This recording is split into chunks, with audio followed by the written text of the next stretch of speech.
Carl Gustav Jung susurró al viento un secreto que pocos se atreven a comprender: la soledad, tan peligrosa como seductora. ¿Por qué?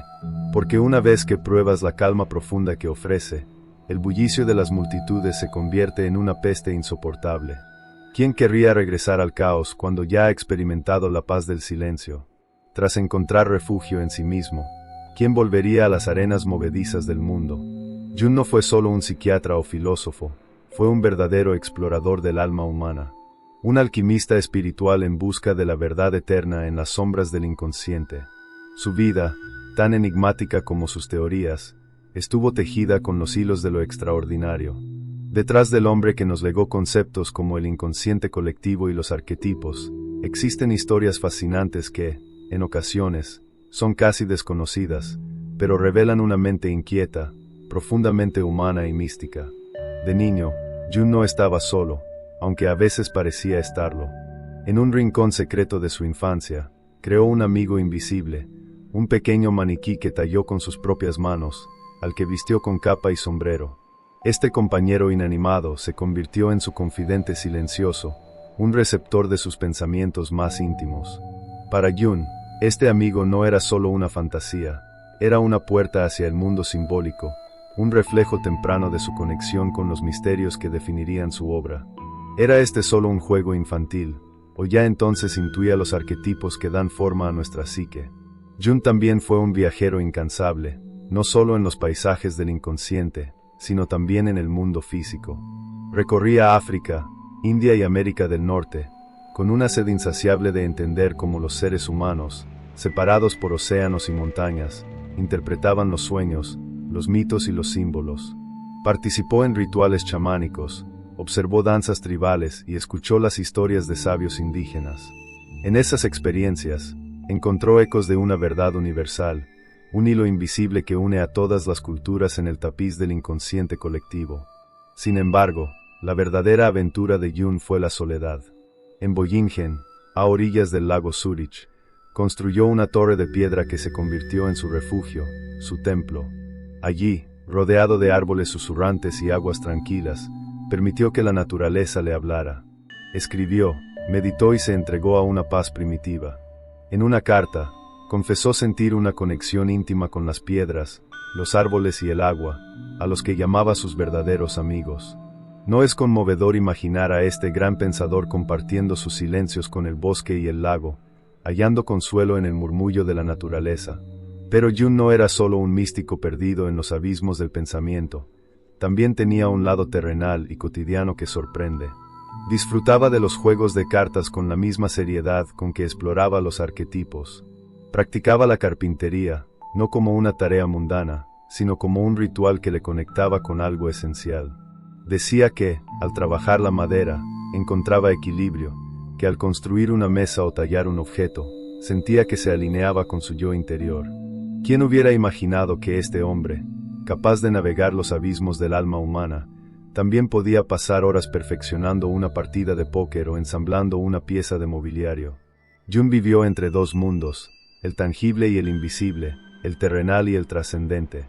En ambos encontró significado, y en ambos dejó una huella imborrable. Su vida no fue solo la de un estudioso, sino la de un poeta del alma, un arquitecto de puentes entre lo visible y lo oculto. Una vida que, incluso en sus detalles más curiosos, nos invita a reflexionar sobre el misterio que llevamos dentro. El solitario camina por senderos que otros no comprenden. Es visto como extraño, un alma disonante en una sinfonía de conformidad. Pero, ¿qué hay detrás de esa elección? ¿Es rebeldía o supervivencia? A menudo, quienes prefieren la soledad no están rotos, simplemente han elegido ser libres, libres de las cadenas invisibles que otros llevan con orgullo. Pero, ¿acaso el lobo solitario debe temer al rebaño, o es el rebaño quien teme al lobo?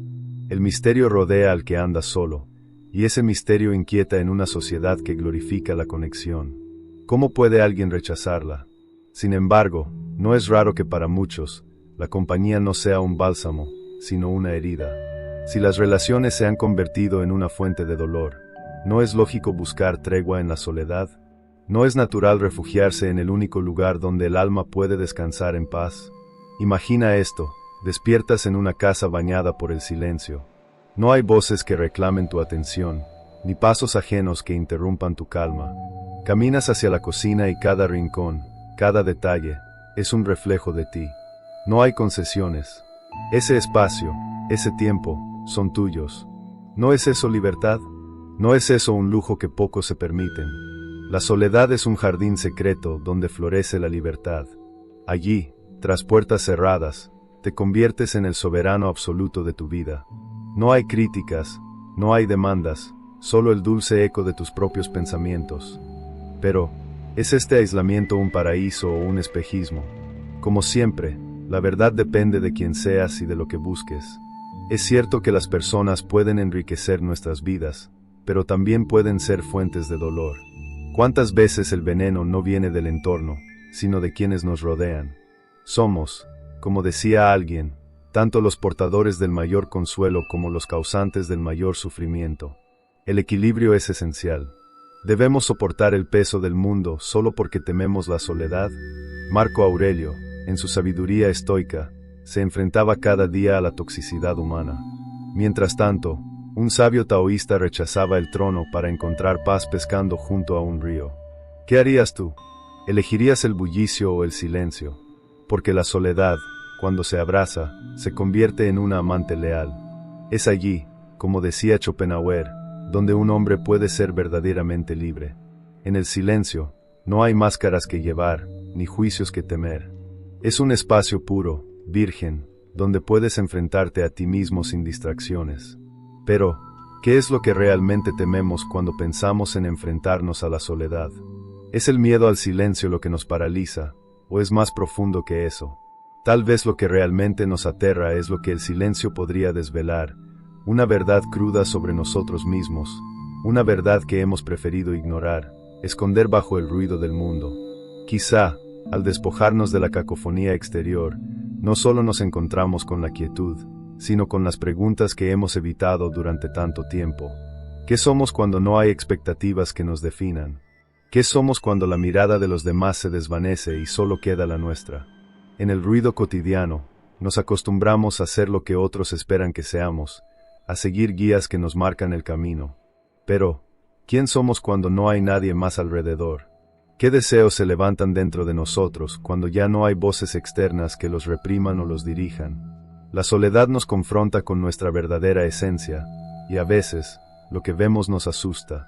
Es en ese encuentro con nosotros mismos donde la soledad se revela no como un castigo, sino como un regalo que nos ofrece el espacio para volver a escucharnos, para descubrir lo que realmente habita en nuestro interior. La soledad es el lienzo en blanco sobre el cual podemos pintar nuestra propia vida, sin las presiones ni las expectativas ajenas. Es una pausa en la sinfonía del mundo, un respiro en medio de la vorágine. En ella, dejamos de ser simplemente lo que el mundo nos ha hecho ser, y nos damos la oportunidad de reconfigurarnos, de redescubrir quiénes somos, sin adornos ni máscaras. Como un susurro en la quietud, las palabras de los sabios a lo largo de la historia resuenan en nuestra mente. Carl Jung, con su profunda comprensión del inconsciente, los taoístas, que celebran la armonía del ser en el flujo natural del universo, Schopenhauer, quien nos invita a ver la soledad como un refugio frente al sufrimiento del mundo. En todos ellos encontramos una verdad fundamental: en la soledad no perdemos, ganamos. Ganamos claridad, porque cuando estamos en silencio, el ruido interno se apaga y nuestra mente puede ver con más agudeza. Ganamos paz, porque es en la soledad donde aprendemos a estar con nosotros mismos sin la necesidad constante de validación externa. Y, quizás lo más importante, ganamos la oportunidad de vivir según nuestras propias reglas, de reescribir nuestra vida según nuestros deseos y no los que el mundo nos impone. Es cierto que el miedo puede surgir, pero también lo es que, si lo enfrentamos, descubrimos que la soledad no es nuestra enemiga, sino nuestra maestra. Nos enseña a abrazar nuestras sombras, a reconectar con nuestros sueños más olvidados, sobre todo, a comprender que no necesitamos nada ni a nadie para sentirnos completos. En la soledad, encontramos una fuerza que habita en lo profundo de nuestro ser, una fuerza que solo puede surgir cuando dejamos de buscar fuera lo que ya está dentro de nosotros. La soledad, entonces, se convierte en un camino de autodescubrimiento, un viaje hacia el centro de nuestro ser, donde finalmente podemos ser quienes realmente somos, sin temor, sin juicios, sin restricciones. La verdadera libertad comienza en el momento en que dejamos de temer al silencio, porque en ese silencio está la verdad de nuestra existencia. Y al abrazarla, nos damos cuenta de que somos suficientes tal como somos. Es en la quietud, en la soledad, donde nos encontramos con nuestro ser más auténtico, y en ese encuentro radica el poder de nuestra transformación. Así que te pregunto, ¿por qué tememos tanto estar solos? ¿Es la compañía siempre preferible? ¿O simplemente hemos olvidado cómo disfrutar de nuestra propia presencia? Reflexiona, porque en la soledad tal vez no encuentres todas las respuestas, pero sí las preguntas correctas. Y a veces, eso es todo lo que necesitas. El Tao reconoció en la soledad una fuerza silenciosa, un refugio necesario para aquellos que buscan despojarse de las máscaras que la sociedad impone. Para él, la soledad no era una condena, sino una liberación del ruido exterior, ese mismo ruido que nos consume y desvía de nuestra esencia. Thoreau, al sumergirse en su aislamiento en el bosque, halló en la pureza de la naturaleza un refugio donde el alma podía respirar sin interferencias. Piénsalo bien, en un mundo que nunca se detiene, donde las voces externas nos reclaman constantemente, ¿cuándo fue la última vez que realmente estuviste contigo mismo?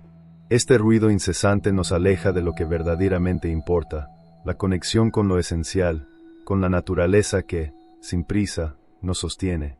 La misma naturaleza que sigue su curso en silencio, sin necesidad de aprobación. Friedrich Nietzsche, por su parte, veía en la soledad algo mucho más radical que una simple búsqueda de introspección o espiritualidad. Para él, el aislamiento no era una escapatoria, sino un acto de rebelión profunda contra el sistema que nos moldea.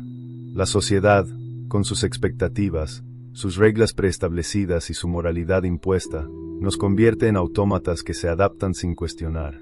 Nietzsche entendía la soledad como una oportunidad para romper con esas cadenas invisibles, para liberarnos de la presión externa y, al hacerlo, crear un espacio propio donde lo único que pudiera regir fuera nuestra voluntad. En su visión, el aislamiento era más que un retiro, era una declaración de independencia. En la quietud de la soledad, podemos despojarnos de todo lo que hemos aprendido, todo lo que la sociedad nos ha enseñado a desear y a valorar. Al alejarnos del rebaño, no solo encontramos la libertad de ser quienes realmente somos, sino que descubrimos la posibilidad de reinventarnos, de escribir nuestra propia moral, nuestros propios principios. En la soledad, la esencia de nuestra existencia se revela, libre de las influencias de un mundo que constantemente trata de definirnos. Es en este espacio vasto y silencioso donde podemos reconectar con nuestra autenticidad, donde las voces externas se desvanecen y lo único que queda es nuestra verdadera naturaleza. La soledad, entonces, se convierte en un campo fértil para la autotransformación, una oportunidad para redescubrir lo que realmente nos mueve, lo que resuena con nuestra esencia más profunda. Pero este viaje hacia el interior no es un proceso fácil ni cómodo. En la soledad, somos despojados de las máscaras que usamos para encajar en el mundo. Y es ahí donde comienza el verdadero reto, enfrentarnos a nuestra vulnerabilidad, a nuestros miedos y a las partes de nosotros mismos que solemos evitar. Sin embargo, no siempre elegimos la soledad. A veces, esta llega como una sombra que se impone sobre nuestra vida sin previo aviso. La soledad no elegida, la que nos llega en momentos de desesperanza o vacío, puede convertirse en un peso insoportable. ¿Qué sucede cuando las relaciones que nos rodean no nos llenan, sino que nos vacían? Cuando el aislamiento no es una oportunidad de crecimiento, sino un recordatorio de la desconexión que sentimos con el mundo y con nosotros mismos. En estos momentos, la soledad se torna dolorosa y angustiante, un vacío que parece no tener fin. Aquí es donde el equilibrio se vuelve crucial. El aislamiento forzado, cuando no está acompañado de un propósito consciente, puede resultar en una desconexión peligrosa. Es fácil perderse en la oscuridad de nuestra propia mente, en el eco constante de pensamientos que nos consumen. Por eso, el verdadero reto está en saber cuándo buscar el silencio y cuándo buscar la compañía. La clave radica en la autocomprensión y la valentía de ser honestos con nosotros mismos. Debemos aprender a reconocer cuando la soledad nos ofrece espacio para crecer y cuando, en cambio, necesitamos la compañía de otros para sanar. El verdadero poder de la soledad no radica en el aislamiento por el aislamiento mismo, sino en nuestra capacidad para escuchar nuestras propias necesidades, para saber cuándo es tiempo de retirarnos y cuándo es tiempo de abrirnos al mundo y a los demás. Porque la soledad no debe ser una cárcel, sino un refugio, un lugar donde podemos sanar, reflexionar y descubrir nuestra verdad. Y cuando ese espacio de introspección se convierte en una herramienta para mejorar nuestras relaciones y nuestra conexión con el mundo, es cuando alcanzamos un equilibrio esencial para nuestra salud emocional. Así, la soledad se transforma, ya no como un peso ni como una condena, sino como un espacio sagrado de autodescubrimiento y de crecimiento. Y al aprender a vivir en armonía con ella, descubrimos que no es necesario vivir en la constante compañía de otros para sentirnos completos. La soledad elegida, cuando es comprendida y abrazada, se convierte en una aliada poderosa en nuestro viaje hacia la autenticidad. Para encontrar ese equilibrio, es necesario tomar acción. Primero, redescubre lo que alguna vez encendió tu pasión. En el ruido constante, nuestras pasiones se apagan. Tómate el tiempo para reavivarlas, sea a través de la escritura, la música, o cualquier actividad que te conecte con tu ser más profundo. La soledad te dará el espacio para volver a encontrarte. En segundo lugar, crea tu refugio personal, ese rincón que te permite escapar del caos. Puede ser un pequeño lugar en tu hogar o un sitio al aire libre. Lo importante es que se convierta en tu santuario, un espacio donde solo tus pensamientos tengan cabida. Otro paso fundamental, desacelerar. La tecnología, aunque poderosa, puede ser una distracción interminable. Apaga las notificaciones, desconéctate por un momento, y permítete sentir el silencio. Solo así podrás escuchar lo que realmente importa, tu voz interna. Por último, practica la introspección. Haz de la reflexión un hábito, un ritual que te permita revisar tus deseos y prioridades. ¿Qué realmente quieres en la vida? ¿Qué es lo que te hace sentir vivo? Las respuestas a estas preguntas guiarán tus pasos hacia una vida más auténtica. La soledad no es un vacío, sino un espacio fértil donde podemos crecer. En su aparente vacío, encontramos una claridad que nos orienta hacia lo esencial. Aquí, en la serenidad de la naturaleza, descubrimos nuestra conexión con algo mucho más grande que cualquier sistema que busque limitarnos. Recuerda, la verdadera libertad surge cuando abrazamos la soledad. No como un castigo, sino como un regalo. Un espacio donde podemos ser quienes realmente somos, sin las presiones ni expectativas del mundo. Y es en este refugio que, al despojarnos del ruido, podemos finalmente escuchar nuestra voz más auténtica. Entonces, te invito a reflexionar. ¿Qué significa para ti la soledad? ¿La ves como un abismo o como un santuario? Deja tus pensamientos en los comentarios. Este es solo el comienzo de un viaje hacia una libertad más profunda, una que solo se encuentra en el silencio interior.